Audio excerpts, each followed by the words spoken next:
Guys আমি লেবু খাচ্ছি, লেবু।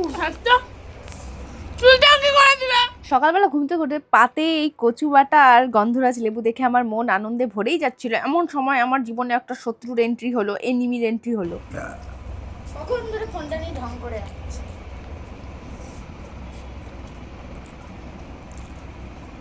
দেখো গাইস আমি লেবু খাচ্ছি, লেবু। চুলটা কি করে দিবে? ঠিক কর এটা, চুলটা ঠিক কর। सबका टाइम आएगा, हर कुत्ते का दिन आता है। आज तेरा दिन है, कल मेरा दिन होगा। খুব ইয়ে ছাড়ছিস। আমার ভিডিওতে এসে এখন ঢংটা করিস। তারপর বাড়িতে দুই বোন মিলে ভাবলাম যে কার বাড়িতে গিয়ে রাজনীতি কূটনীতি করা যায়। তারপরে মাথায় আসলো এদের বাড়িতে যাওয়া যায়, এদের বাড়িতে গিয়ে এদেরকে জ্বালানোই যায় আরামসে। আর এদেরকে জ্বালানোটা খুব সোজা হয়। এছাড়া চিমটি কাটবো, তারপরে করে কাঁদতে শুরু করে দেবে। দিয়ে তারপরে এদের বাড়িতে গিয়ে এদের সাথে খেলছিলাম। হ্যাঁ, খেলছিলাম। দেখো আমরা খুব ভালো মানুষ, আমরা ছেলেদের জীবন নিয়ে না খেলে আমরা বাচ্চাদের সাথেই খেলি। আমি মা যাবো, আমার মা যাবো।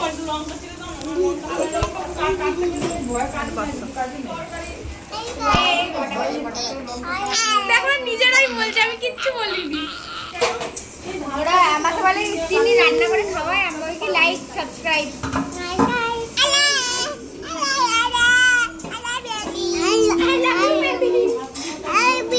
বাপরে, আস্তে শোন আস্তে। তিনি আমি খাবো, এদিকে দে। Thank you. আমাকে জানিস দিল না, আমি চাইলাম ওর থেকে, তোকে কে এসে তুই? দিয়ে গেল। থ্যাংক ইউ দে। আরে মেরে তোকে ইচ্ছা হবে, তোকে ইচ্ছা।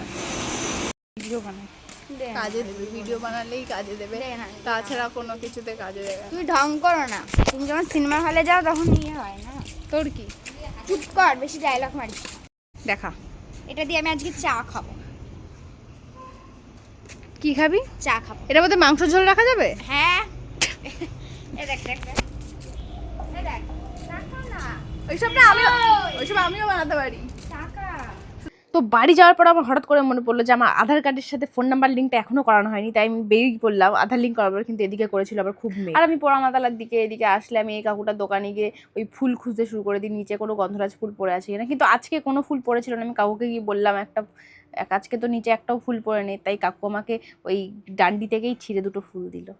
ऐसा क्यों कर हुआ জানো না।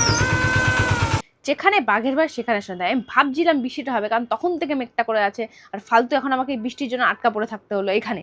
তারপরে যখন বৃষ্টিটা ফাইনালি কমলো, আমার গাড়িটা ফালতু ফালতু ভিজলো। আগে যদি বাড়ি চলে যেতাম তাহলে এত ঝামেলা হতোই না। না আমার জীবনে এতটাই কষ্ট যে যেই দিন আমি একটু ভাবি যে না আজকে একটু সানগ্লাসটা নিয়ে গিয়ে একটু রেলা মারবো, সেই দিনই নামে ঝেপে বৃষ্টি। আর বৃষ্টি নামে তো নামে, সে আর থামে না। এই সানগ্লাস আমাকে হাতে নিয়ে ঘুরতে হয়।